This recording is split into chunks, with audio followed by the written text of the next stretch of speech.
Welcome to the Business Growth Spotlight, where we shine the light and talk with business leaders from all over the world who are here sharing their expertise and wisdom so we can all grow together. I'm your host, Heidi Schalk, co-founder of HLH Growth Solutions, where we help businesses grow through outside-the-box visibility and automation strategies.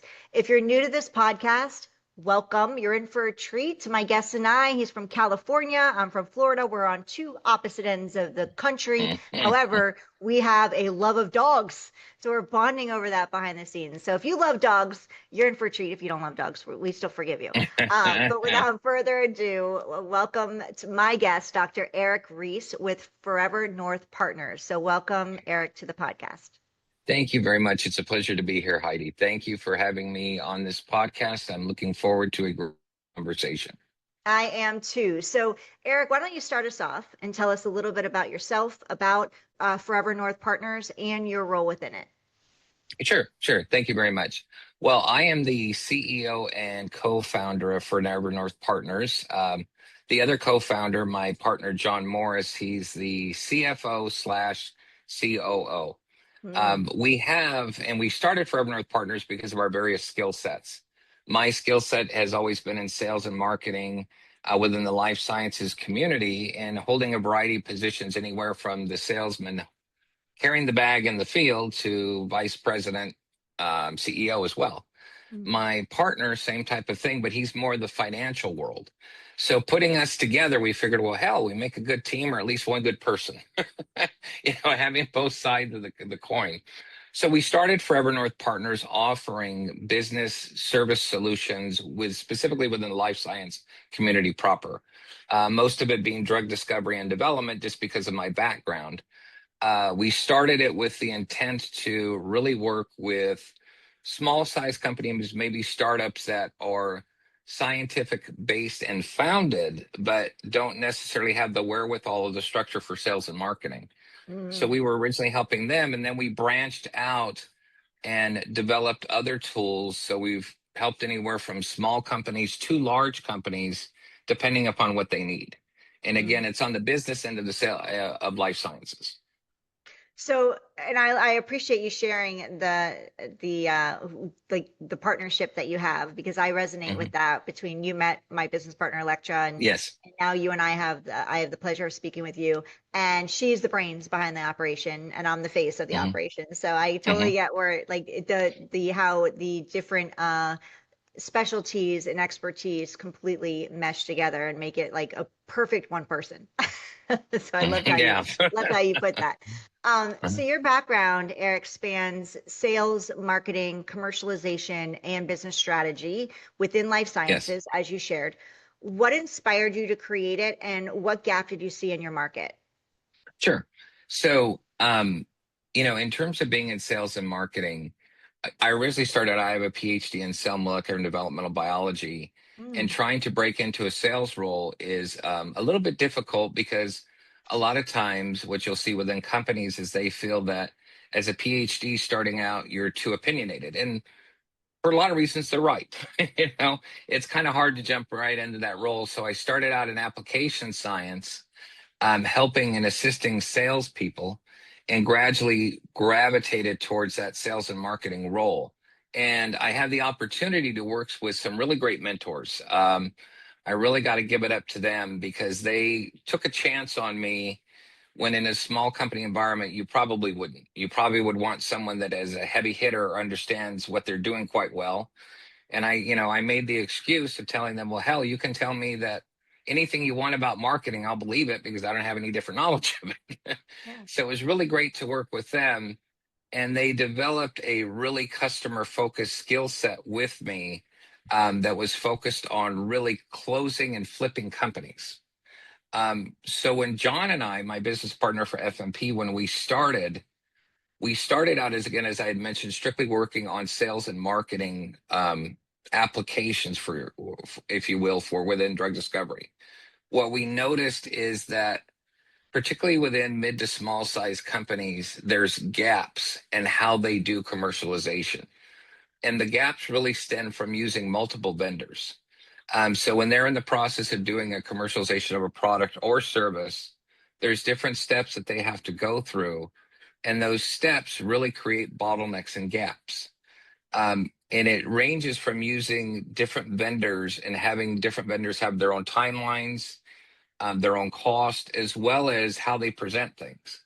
So John and I got together and figured, what if we offered the solution soup to nuts from all the way from the beginning of commercialization to product launch and post-product follow-up and surveillance. Mm. And we put together this really great team of professionals that have all done the various roles that they were going to for our team.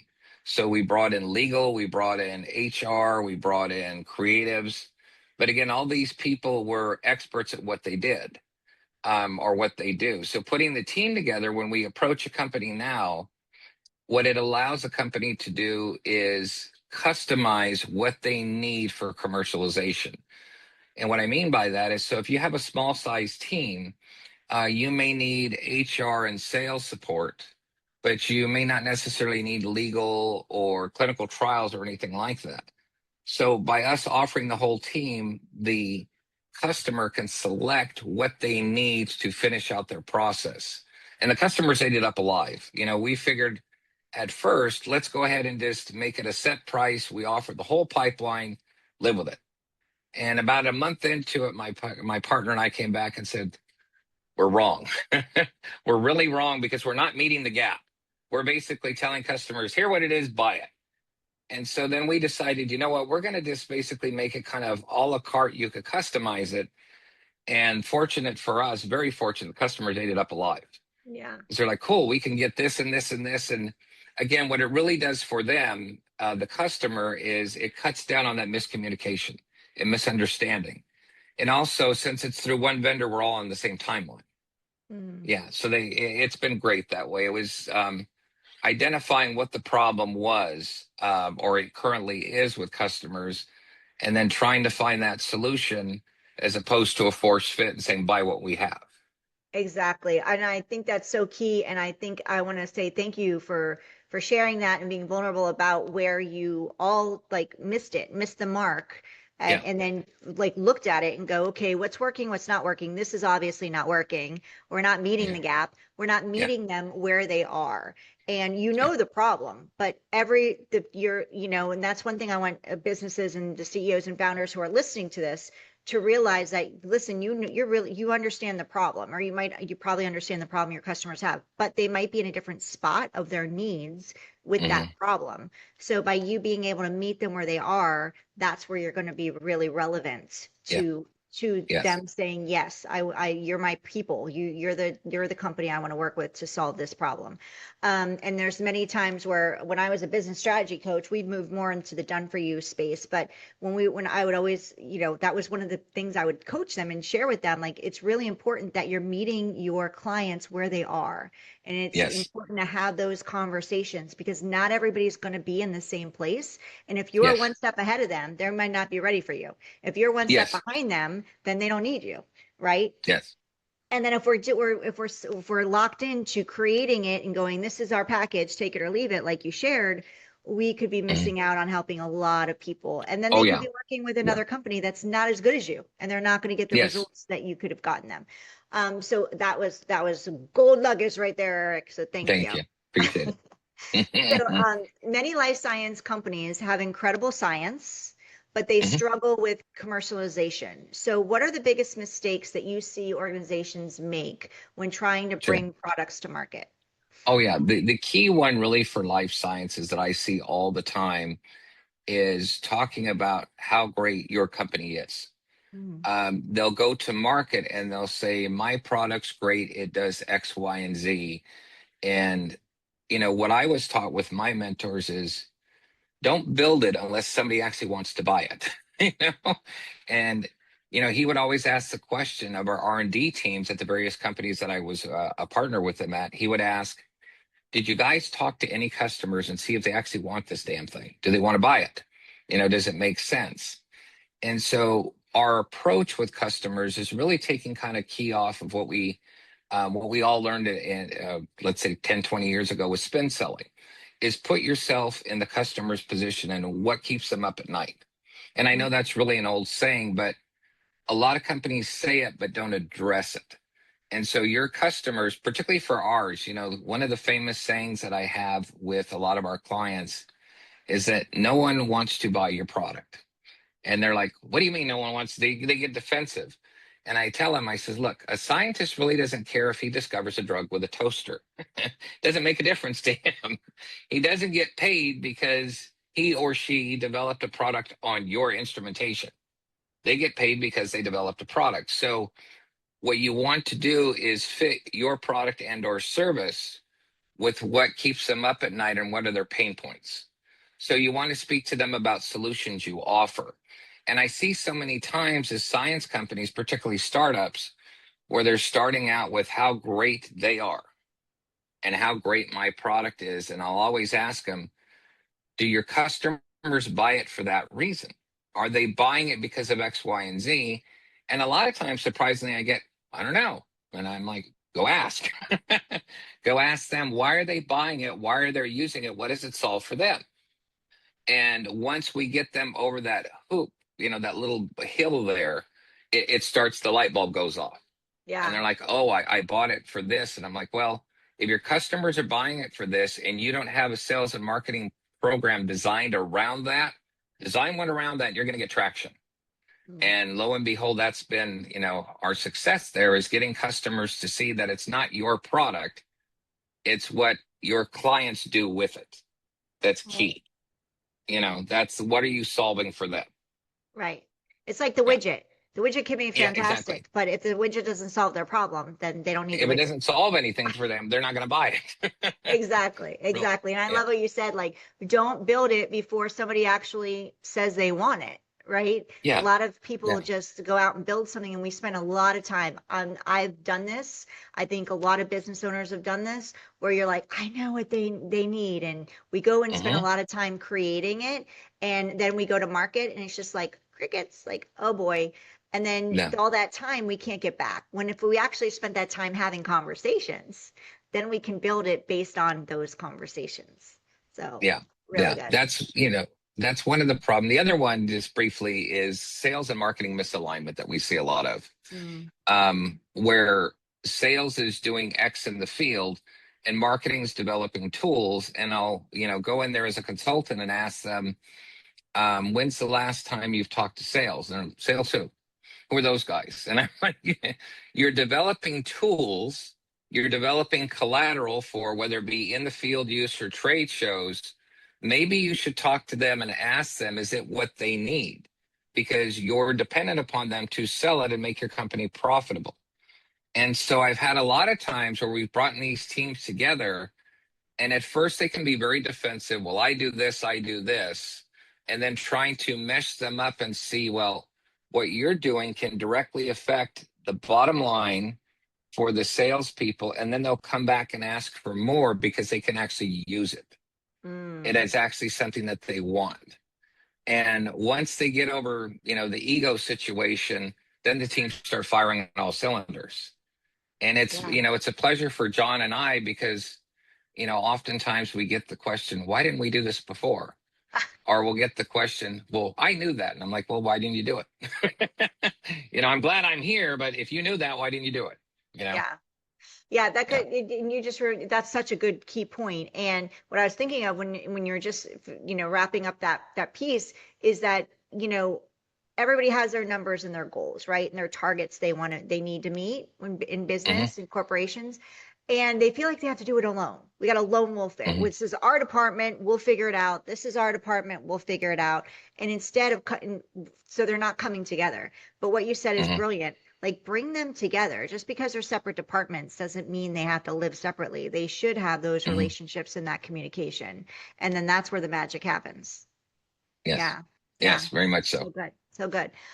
So Eric, can you share a client success story? Are you willing to, where a company was facing a significant growth or challenge and how your Sure. team helped them overcome it? You don't Sure. have to share Sure. the I company. yeah, thank you. I appreciate that. Of course, you can imagine being in the science arena. We're so much under NDAs. Yeah. It's insane. So we had a company who really had a stellar product. It was a piece of instrumentation that fit well within drug development. They weren't really realizing the potential of the product is they would go in. So the science team, they didn't have salespeople at the time. The science team would go in there and present all this really difficult language and jargon because it was biophysics based. So it's that portion of science that physics meets math meets biology that we all were scared of in graduate school. So it's that portion. And they were being very, very difficult, showing all these advanced equations, and you could see their customers glazing over, and particularly when they had, the C-suite in the room or a vice president, he's in the room or she's in the room looking for how does this change my world? And we went back and forth with them. The client was telling us, no, we got to show the strength of the product. And we were ultimately trying to convince them, no, you have to show the strength of the problems it solves, not how great your product is and that it could, Mm. contact whatever deity you believe in. That's not the point. So we spent some time and finally I told them, okay, let us take over your sales and marketing, and then we're going to teach your people how to do it. So they said, okay, I will give you 3 months. If it doesn't work, you guys are gone. And I'm like, okay, not a problem. I love a challenge. So lo and behold, it's 3 years later and they're still a client. And what it was is getting them to understand you're brilliant. You're a very brilliant scientist. You've developed this really gangbusters product. But if your customers do not see it, then you're failing, you know? Mm. And there's been examples in the business literature of fantastic products that fail because it's a science team behind it with no commercialization background. Right.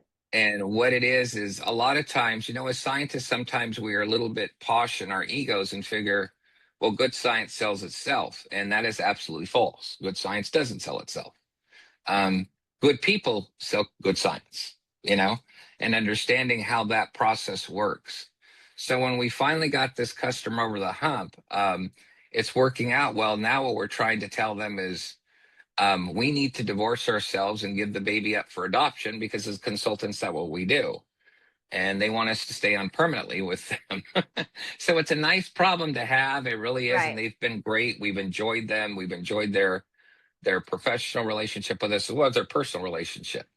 But it's nice to see your clients come full circle from basically what I like to refer to as infancy level in sales and marketing to really understanding that what we're showing them is not a one-time trick, it's actually repeatable. And Yeah. once we show your team how to do it, they can do it themselves. The structure is very repeatable. You don't need us. So my partner and I always make the joke, we're working to put ourselves out of business because Right. Right. eventually yeah, that's what we're doing. Yeah. Yeah, trying to educate you to put ourselves out of business for it. Yeah, Absolutely. That's great. And I thank you for sharing the story. And I think it's really cool how you're seeing, like you mentioned infancy, the word infancy, and I was thinking on the whole time the baby, like this is their baby, hmm, right? And for yeah, you, they're your baby, like you've seen how they've yeah, grown, and now you're ready for them to fly the nest, and they're like, no, no, not yet. yeah. And Yeah, with their science, they're like, it's my baby's the best, I don't have to market it, she shines on her own, she or he shines yeah, on their own. yeah, And we're yeah. like, oh, it's still got to be marketable. Still got to Yes. educate the public, because if we're not, especially with all the noise out there, there's so Oh much yeah, noise out there. And that's what, so many businesses fail within the first 5 years. And that's why we created this podcast, and so grateful for you to be here sharing your wisdom, thank you. because our goal is to flip that number. Yes, And this was a key point that I think why so many businesses fail is you just talked about it. They yeah, don't put themselves out there or market it thinking, oh, we created it, now, build it and they will come. And it mm. unfortunately just doesn't work that way. It doesn't work that way, yeah, at Yeah. all. Yeah. Yeah. So one thing that stood out in the pre-interview conversation that Hmm. you had with Lectra is your belief that founder visibility and thought leadership are becoming increasingly important. So how do you see executive visibility impacting business growth today? Sure. When when people look at a company, whether to join them, invest in them, um, there's really look see at that senior level team and understand the dynamics of what that team is. Um, So what I think as leaders, we really got to focus on is our approachability and how we position ourselves within the company. And what I mean by that is, one of the comments that I commonly hear from a lot of executive leaders is, there's no more loyalty to companies. There's no more loyalty to us. People are willing to leave. And my retort to them is, well, you're willing to sell the company out from under them and they don't have a job. So where's the loyalty in your approach? And so my push is, in order to attract great people as leaders, we have to be great people ourselves from a human point of view. And what I mean by that is nowadays, it's not just hiring a person for a company and having them do their job. It's really about seeing that person as an individual and meeting their individual needs. Sometimes people need a little bit of flexibility in their schedules. We have anywhere from working mothers to autistic children, you name it. And so to understand is, do they traditionally need to be 9 to 5, or they need to do really great work? In my opinion, and what I try to instill in people, is they need to do really good work. If you have to be flexible because of the way, society and times are right now, and you're still getting that great job, you could get a fantastic employee if you understand the person, as opposed to be strict on your rules saying it's 9 to 5, you got to be here, this is what you got to do. We have some individuals that work with us that they have very unusual schedules because of their personal lives, and stuff that they have to do as parents. And so what we tell them is, we're more than happy to work with you. We just want to get the project done. And they've turned in stellar work because they feel comfortable. And I think, my personal opinion is, as leaders, we really have to strive to make our people comfortable. We really do. And we really have to see them not as just a worker, but as a person. And, some of the pushback I've gotten is, well, you don't want to get involved in people's personal lives. And I said, I'm not saying get involved in their personal lives. What I'm saying is recognize them as people. We all have situations that pop in our lives. We don't need to punish people for that. We need to understand that. We need to embrace that, because then people will want to work for us. We get people that don't want to leave. We sometimes tell them that, we've given you as much upward mobility as we can because of our size. You can really be a vice president or something now. We'll help you do that.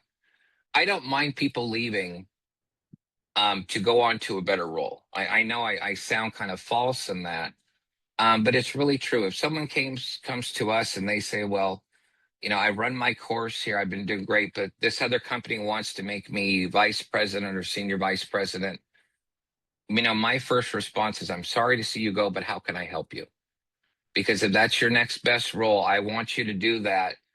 And one of the standpoints and reasons from that is, we've had people say so many great things about us. And that's very personal to John and myself, to hear the accolades like, yeah, go work with them. They're great.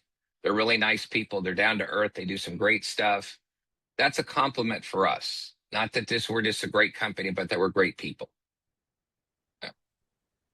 I, I'm like sitting here as you're talking, and I'm just like, I want to work for you. Thank you. No, it's just sound, no, I just can imagine how people just love working for you and with you, because you are results driven and in a heart leading way. You Mhm. lead with heart, you lead with compassion, you lead with Thank you. generosity and realistic, Mhm. expectations of, these are humans, they're not robots, right? We work Yes. with humans. Humans have the real world stuff that comes up in their lives. Yes. And the culture has shifted from where it was in the past. Like, if as leaders, if we're not willing to see that we're working with humans who have Yes. feelings, who have lives, who have things that come up, and we can't be flexible, then we're going to lose in the long run. Yes. Because you're going to lose some great people, and another company is going to grab them up that does have that Does structure recognize and that. that Exactly. culture. Exactly. So speaking of humans and robots, AI is transforming nearly every industry. So Yes. beyond tools like ChatGPT, where do you see AI in creating the most meaningful impact in sales, marketing, and commercialism today? Sure. Sure. Um, we have, of course, you can imagine, like every company, we have an internal project, that we are developing an AI tool, of course, that will meet the needs and commercialization. Where I really see AI going, and I've been attending a lot of different meetings and conferences on AI. And one of the things that I keep hearing that I completely disagree with is they'll always show the head count. And what I mean by head count, you'll see someone put up a slide and say, well, by doing X with AI, you can increase your or decrease your head count by X, or you can cut down this by X. And I'm sitting there thinking to myself, you're using AI the wrong way. Mm-hmm. You're looking at it to eliminate and to streamline. And while there is a place and our time and place for that, what we're really looking at AI to do is augment what great people already do. And so, what we try to do in our tool that we're developing is not to say, okay, dear company, you can decrease your sales and marketing efforts and team by 20%. We're not looking to say that. What we're looking to say is, from your current team, you're going to augment what they do and free them up to do more good things and get Mm-hmm. more out of the situation or more out of it. And so, my point has been when I've talked with other leaders is to look at what AI can augment from your current team, not what can replace in your current team. Because if you're thinking of replacement, your business is probably in a bad place. It really is. If you're concentrating solely on replacement, of course, we all need to cut down our bottom lines as much as possible. But look about what can AI augment? And particularly within sales and marketing, when you're in the technical arena, there's a lot of room for AI tools to be developed that will augment that technical sales process. Anywhere from presentations to how we approach customers. And again, without letting the cat out of the bag, that's one of the things that we're working on is how do we go about implement or augmenting the sales and marketing process for life sciences teams? And you can imagine, particularly since these are technical products, there's a lot of prep time that goes into this. Yeah. There's a tremendous amount of prep time in reading and developing. What if we can affect that number and get people, I could always remember when I was a VP telling my salespeople, I need you in the field 4 days a week. With the science product, that can be very difficult, to be in the field 4 days a week without some type of help or augmentation for that. And so tools that actually allow your sales team to be in the field 4 days a week, that doesn't make it such a stress factor so they can have good, meaningful calls is really key. And, long story short, I know I've been long-winded about this. My typical Ericism, as I like to refer to it, um, is I think AI should really be looked at. How can we augment what we do? Not Mm-hmm. how can we replace what we do? And I Exactly. think leaders need a better understanding of that. How do we augment what we currently do? I agree with you completely. And as a company that helps with back end automation and in saving time, one of the things we stress is it's not replacing your people because at the end of the Mhm. day, AI can't replace relationships. For Yes, example, exactly. for example, we have an AI receptionist and an SDR agent, and we don't promote that as other companies I've seen do as saving employees. We promote Mhm. it as support for your employees. So when your Yeah, employees are enjoying lunch or after hours, you're not missing calls, or even during work hours, they can that's take great. over. Yeah, they can take over that during work hours, and your people can actually be helping your patients or your clients at the front desk Yes. or where they Yeah. are. Yeah. Because at the end of the day, and I've just heard recently, to your point, Eric, recently on the radio, I want to say it was in the last 2 weeks that those companies that let a lot of their employees go in the last year or two are now rehiring Oh, I could because believe the it. Yeah, AI I could was believe not it. where it needed to be. And they're realizing that they've lost business because of Yeah. the relationship Yep. and culture piece. I can Yes. definitely believe it. I've heard, similar anecdotes and pieces myself that same way. And again, I think it goes back to the leaders to don't look at it as a replacement tool. Yeah. If you're looking at it as a replacement tool to cut people, you're looking at the power of AI in the totally negative way. And that's not, it's a great tool, but it starts and stops as a tool. Like you just said right now, you're never going to replace that human connection. You Yeah. can't. And that's worth millions. Yeah. Yeah, absolutely. Um, And we need that. Humans need Yeah. that. Clients Yeah. need that. Customers need that. Yeah. I think for those companies that are thinking about AI as replacement, that's living in scarcity for your Yes. business versus the Yes. abundance piece of how can we grow and scale, if that's the goal. If that's the goal. Yes. So for you, Eric and John, as you've been growing your business, what's working? How are you getting in front of your life sciences companies? How are people finding you, marketing and visibility wise? And I would love to hear both sides of that coin. What's working for you, and also Mm, what hasn't worked for you? sure. Sure. Um, you know, social media is really it's a living, breathing entity. And one of the things that when we first started out, we were like, okay, we need to be on all these different social media platforms. We need to be posting all the time because that's what we were being told. We need to Mm-hmm. be posting all the time. We need to be on social media.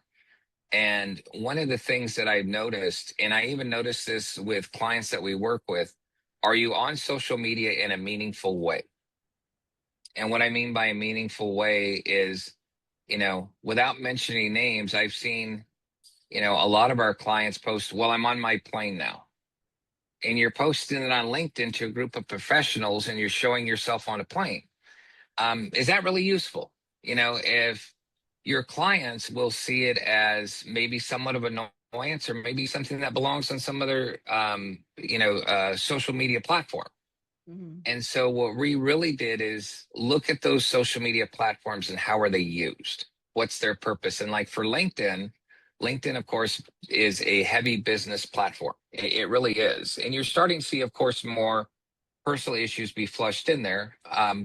But it really is designed around business professionals.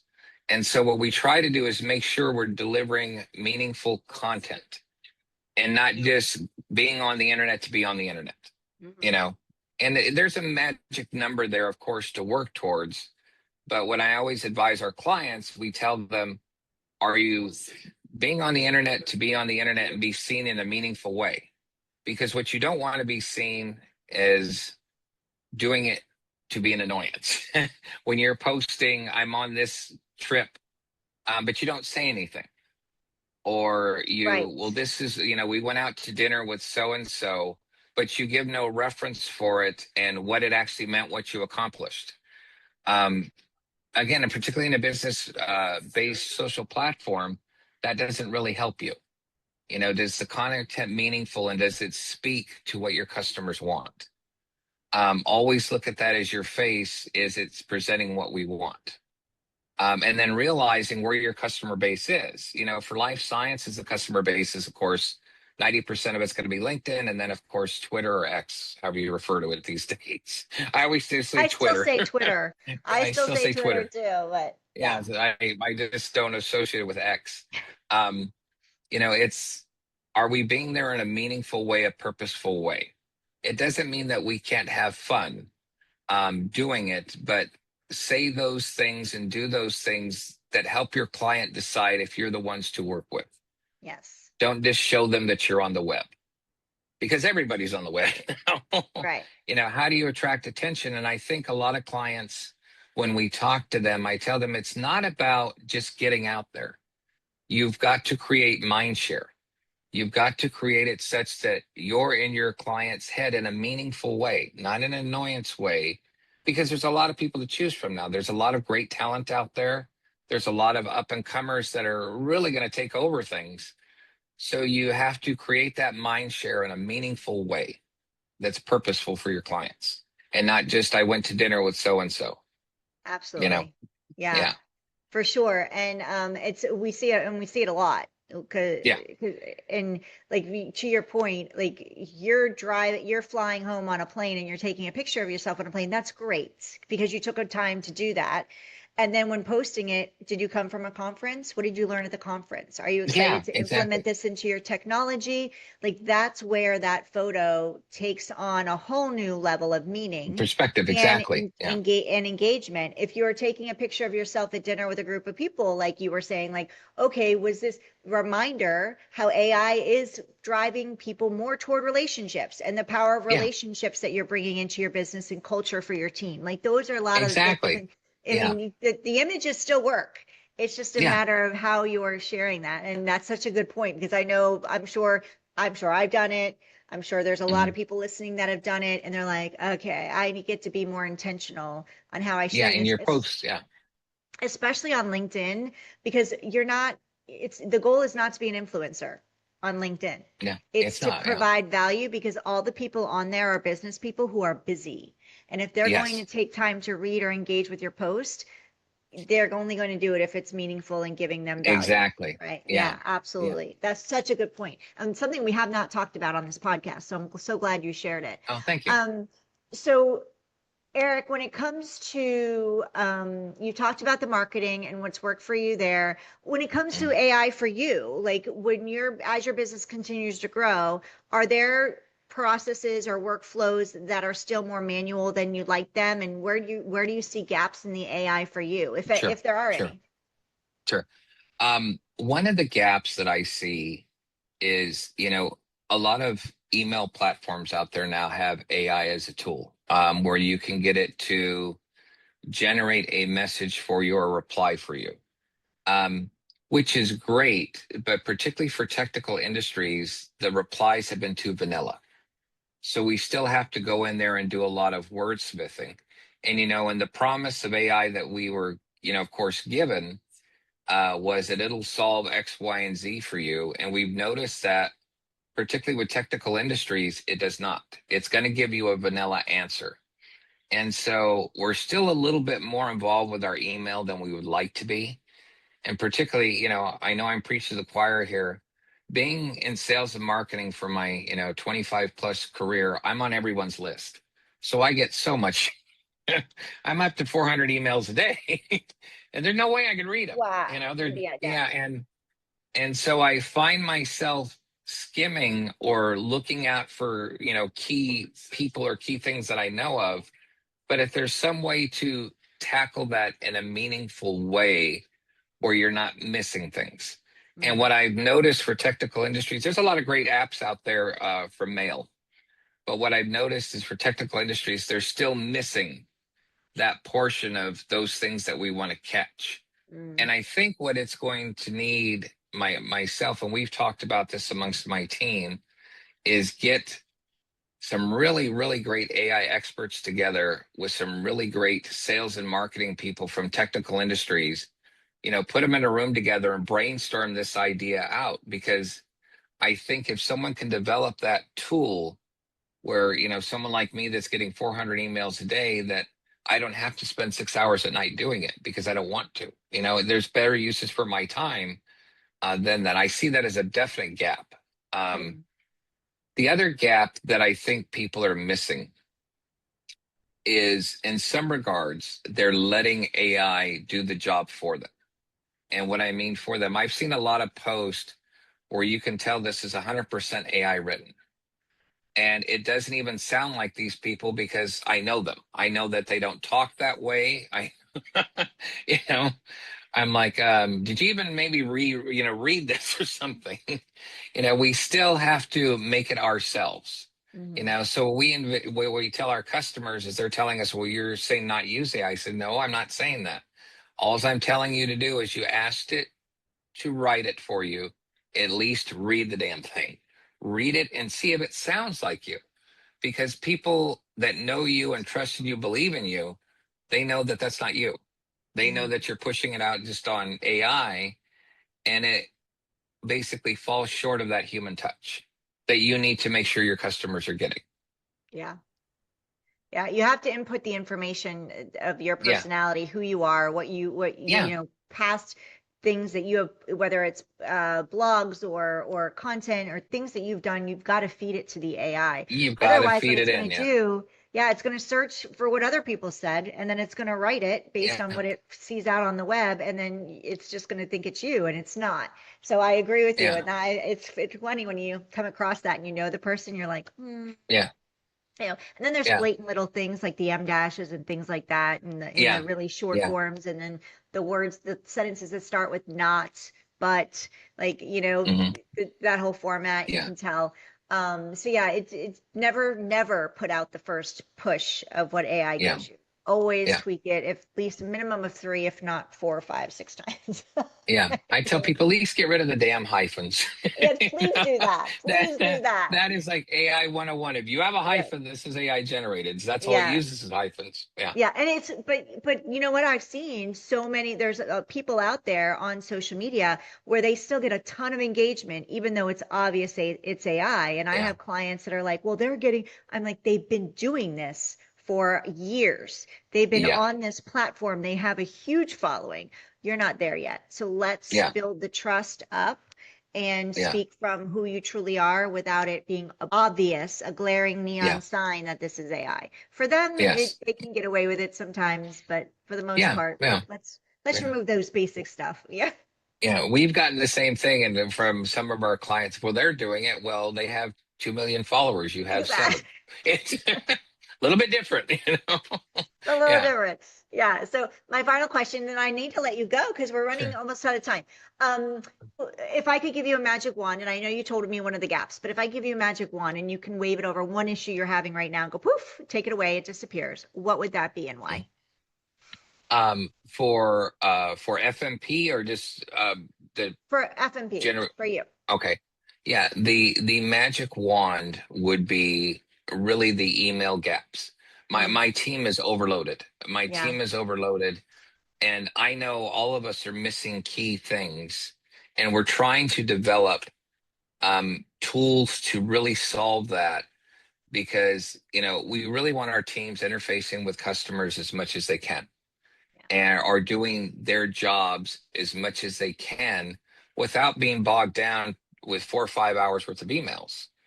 Since we are B2B and a lot of us have sales background, we're signed up on everyone's list. Right. And so to get all this email and then even try some of the sorting apps and they're still missorting and we're missing, to me, when I think, okay, there's a problem, and I've talked to friends and colleagues that have the same problem, if someone can address that in a meaningful way for technical arenas and technical market spaces, they're going to have a winner because Yeah. the current methodology of doing it, even with AI, it's missing the mark for technical arenas. Yeah, for sure. Well, can you Yeah, share with everybody, Eric, how they can find you, connect with you, and learn more sure. about you and your business? Okay, thank you very much. I appreciate that. We can be found on one of a couple places, but the easiest one is www.foreverNP.com. So that is our main address where you can get a hold of us and anybody on the team. I'm also available on LinkedIn. So if you just LinkedIn myself, Eric L. Reese, or if you LinkedIn Forever North Partners, if you go on LinkedIn and put in Forever North Partners, we have a company page. It describes a little bit about us and our team, and how to reach us. We're happy to have conversations about any of the problems that anyone's having, or if you just want an ear to bounce things off of, we're happy to do that as well. Perfect. So for those of you watching us on YouTube, we say thank you. Go to forevernp.com, learn more about them, and connect with Eric. We also have all of his information inside the show notes. For those of you listening to the podcast on the podcast, your favorite podcast platform, thank you so much. We appreciate you. If you're inclined to leave a review, we would love 5 stars. That helps the podcast platform push Eric and Forever National Partner That's out okay. to more people and share this interview. So please, if you know of anybody that would benefit from this conversation, please share it with them. Let them know Yes, about please. Eric and about the company, and that they're here to support and help. Eric, I know that we talked a lot today about different things. Is there anything that you'd like to share or say that I didn't get to ask you or we didn't talk about today? Sure. The only thing that I always like to include, because it's one of the pillars of our company, is inclusion. I'm the proud parent of two autistic children. And one of the things that I think as a society we're not doing is including other facets of our communities. We're looking to fit autism into some category the way we see it. And I think as leaders, what we have to do is there is a lot of great talent within this community. You Mm, just have to find ways to include them. It yeah, may be an adaptable work schedule, it may be an adaptable environment. But one of the things that I've seen some really great companies now doing is looking not to say, okay, Mr. or Mrs. Special Needs, you're going to sit here and work this way. But you have this particular talent. How do we foster an environment where we're going to get that talent to shine? And Mm, so when we talk about with our clients and they're interested in stuff like hiring special needs, is how can we help you do that? Because we really want to see this population get included and not looked at as a group of disabled people, but mm. as a group of people who look at the world differently than we do. It's not a disability. They just look No, at it different. there's Yeah. a difference. And so Yeah. let's find ways to include them. There's a lot of great talent there. And we just have to, as leaders, find ways to draw that out. Yeah. As I And said so if any earlier, leaders out there interested, yeah, yeah. No, go ahead. I was just going to say, as any leader out there is interested in learning how to do that, we are happy to do that with you actually free of charge. We want to see more special needs people get hired and contribute for themselves and their families. So if there's any way we can help you, give you some advice, we will do that free of charge. Amazing. So go connect with Eric. Go to Forever North Partners at forevernp.com. Go talk with him. He's pretty amazing. As I said earlier, Thank you. Eric, like you're very heart-led, compassionate. Thank you. My heart is overflowing from this conversation, and Thank I'm you. I sure our appreciate it. Thank you. listeners are too. And thank you for sharing about your children and your mission. And I agree, there's no disabilities out there. They're just look at the world differently, and Yeah, it's that's not right it. or wrong. They could be absolutely more right than we are. you know, Yeah. and Yeah. they A there's lot of and times they're they are. and many times they are, and they're brilliant, Yeah. and they have a lot of Yes. gifts and talents, as do all of us. They have gifts and talents as well. So reach out to Eric, learn more about it, Thank you. and as he said, he's willing to connect and share with you and support you for free in that space. So that's a blessing. Thank you, Eric, so much for your time. I Thank know you very I've much gone for having me. I over. appreciate it. Yeah, Thank this you. has been a fantastic conversation. I can't wait for it to drop. And for those of you listening, again, go check out Forever North Partners. Go to forevernp.com. Go connect with them on LinkedIn and go share this. Share this with anybody that you think would benefit from hearing this conversation and learning more about Eric and Forever North Partners. Thank you, Eric, for being here. Thank Thank you you all very for much for having me, listening. Heidi. Appreciate it. Absolutely. Thank you all Have a for good day, listening. everybody. Thank you. Thank you. Thank you for listening to us, and I look forward to seeing you on the next episode of the Business Growth Spotlights.